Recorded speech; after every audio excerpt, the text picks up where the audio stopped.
Стар куршум, уловна тежест за въдица, парче ръждясала ламарина.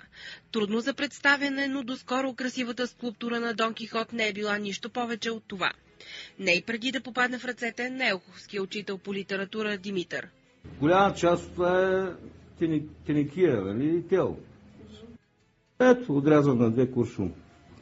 Има го, ето тук, ето това е куршум пак. Най-различни такива неща използвам. Земите край Елхово крият стотици стари паметници на византийското и римското изкуство.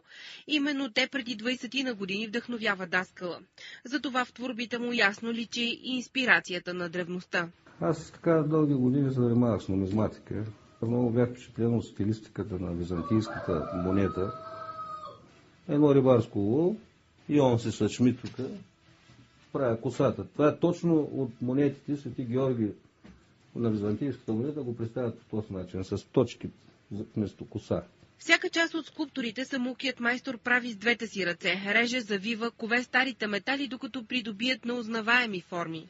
Трябва да им направя рамо. С дупчетата слагаме. Се получават ръцете. И ето така нищо в природата не си отива на празно. Също като живота и изкуството е един безкрайен кръговрат.